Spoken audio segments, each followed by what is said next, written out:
Guys, how you doing? How's everything in October, in your October, in your world? My name is Lisa Edwards. I am the CEO of The Exclusive Career. This podcast is the Exclusive Career Podcast where I cover all things career management, executive leadership, emotional intelligence, those kinds of things. My other podcast, the Exclusive Career Coach Podcast, is all things job search. And last episode, I talked about preparing for a job search in 2026. And yeah, I gave a big picture view of the job search, how to prepare, key takeaways for success. So if that sounds interesting to you, hop over to the Exclusive Career Coach. And while you're there, rate, review, and subscribe to both of these. Thanks. All right. Last time on this podcast, I had a guest, Brad Engler, and we talked about building essential internal and external relationships. And I have had this content for some time before I ever caught up with Brad. And as I was reviewing what I wanted to talk about this quarter, I thought, this makes sense after having Brad on to give you some nuts and bolts of building relationships at work, some how-tos to go along with hopefully some motivation that you got from Brad. And of course, he also had a book that you can access via the show notes and get a chapter of that book off of his website to see if that might be something you'd be interested in picking up a copy of. So we're going to do some how-to strategies. And as I said on that episode, I think of networking as this broad category. And there's lots of reasons. Many of us think only of networking as to find a job, and that is should not be the case. But there are different types of networking that you would want to do. And one of them would be relationship building, both for work and, for the people who work at your company to build those relationships, which is what Brad and I talked a lot about, and also with vendors, customers, whoever the external stakeholders are that you would need to work with on a regular basis, contractors, whatever the case may be. Networking in its simplest form is an exchange of information or services and the cultivation of productive relationships. That's all we're talking about here. I think people make it pretty complicated when it doesn't need to be. Now, note that I said it is the exchange of information or services. It's not a one-way street, should not ever be. I always think of it as being an equal exchange of energy. So you are out there with the purpose of giving at least as much value as you get in that meeting. And that is how it will become a productive relationship. It won't become, hopefully, not just a transactional relationship. And also, you won't kind of get blackballed as that networker that only calls when she's or he is looking for a job. So there are several concrete reasons to build relationships at work, and we certainly, Brad and I talked about some of these, but I want to kind of break them down. So number one, you can improve your productivity at work. You can create a better overall work experience by cultivating mutual respect and trust through networking. You're just going to be able to do your job better and presumably help other people do their job better. Next, you might find potential mentors or mentees or both, depending on what you might be looking for. And might be that you're not even looking for a mentor or a mentee, but it will happen kind of organically as a process of networking and building those relationships at work. Next, you'll find out about other facets of your organization that you may not have even known existed or didn't really understand what they did. And that could open up some specific career paths, specific jobs that might be of interest to you.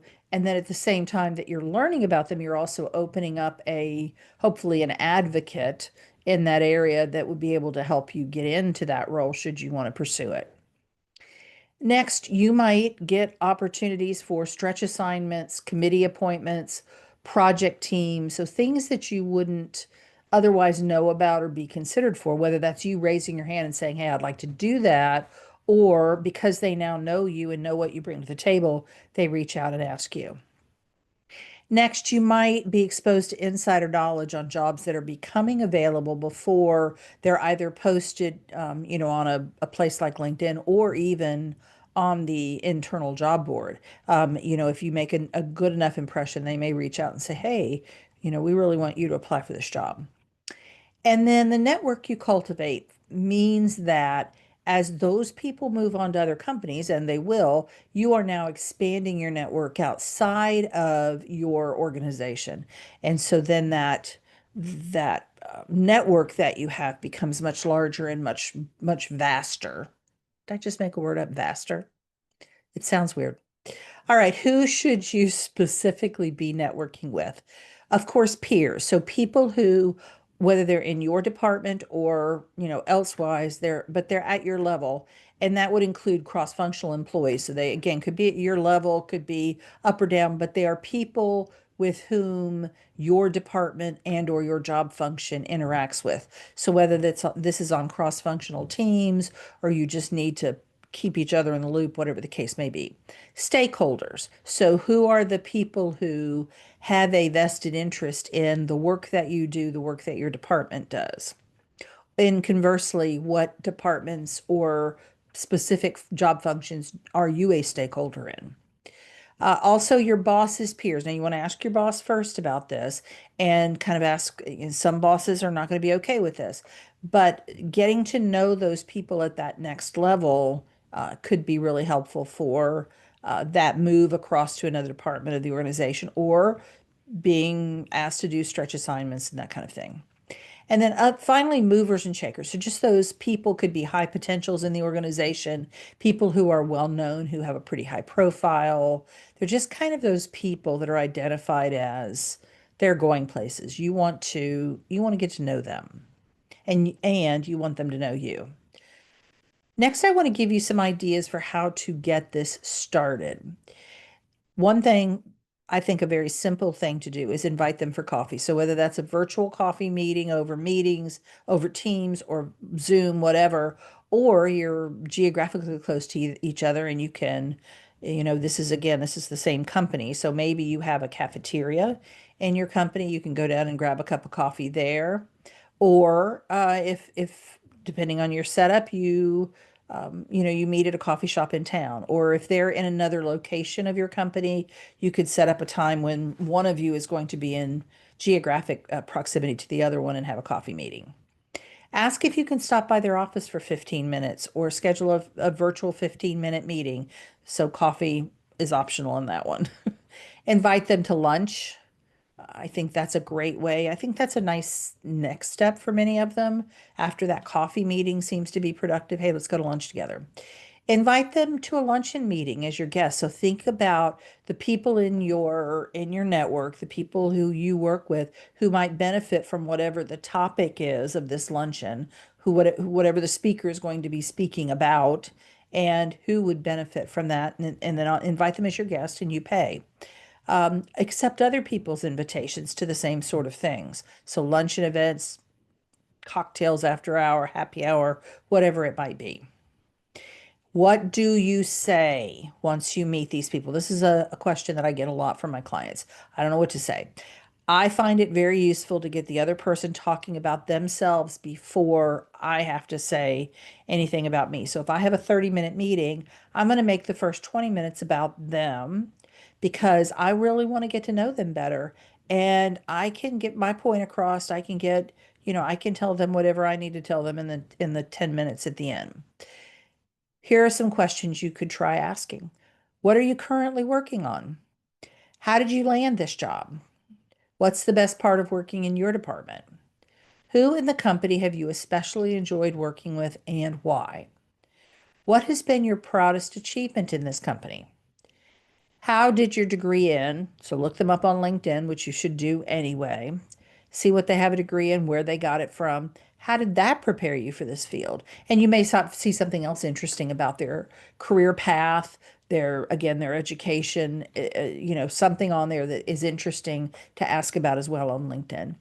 And then my last question is, where did you work prior to here, whatever the company's name is, and what was the best part of that job? And you could see, so you could say, I see that you worked at ABC company before working here. What was the best part about that company? Um, I like to keep these things positive. So rather than, at least in this initial meeting, let's not go and, what did you not like? Why'd you leave that company? What do you dislike the most about your job? Let's keep it all very positive. And now I've got you some additional networking tips. Number one, connect with everyone you meet on LinkedIn. That should be obvious.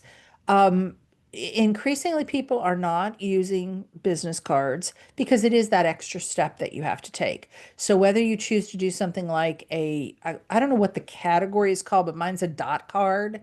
So it's got all my info on there and they can scan it. Or you can have your QR code for your LinkedIn profile up on your phone and you can share that with somebody and they can share theirs with you. Be sure to follow up and follow through with your meeting. So the follow up is whatever you said you would do. Oh, I'll be glad to introduce you to Sue Smith. Be sure you follow up with that and get it done. And follow through and get that done. And then follow up on anything they said they would do with you, such as introduce you to someone or open another door, whatever the case may be. Look for opportunities to connect the people that are already in your network with others in your network. So if you can cultivate a mindset of who can I introduce this person to? Who would this person benefit from knowing? That is a really great skill to have in networking.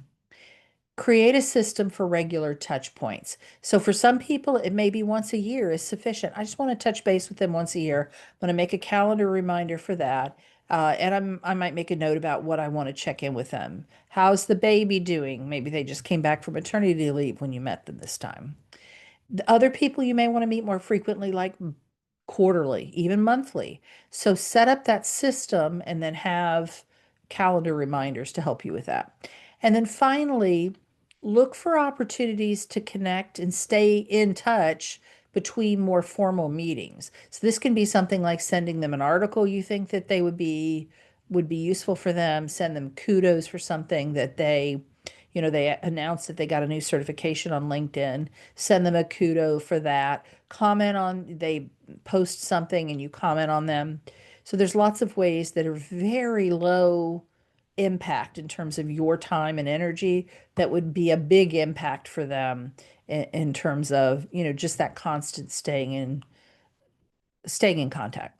So I hope this has been helpful in the how to part of establishing those relationships at work. Again, they're networking meetings, but with the specific goal of, hey, we have to work together. You are someone that we need to collaborate, or I need to regularly get information from you.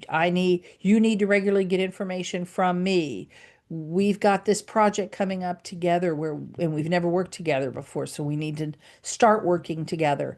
Whatever the case may be, but you are going to benefit from building that relationship, putting those emotional, I talk about them as, like dropping money in your emotional bank account so that if you come to this person and need something from them, you are not coming to them as a stranger. I hope this has been helpful. I'll see you back here in 2 weeks. And in the meantime, check out my other podcast, The Exclusive Career Coach. See you then. Bye.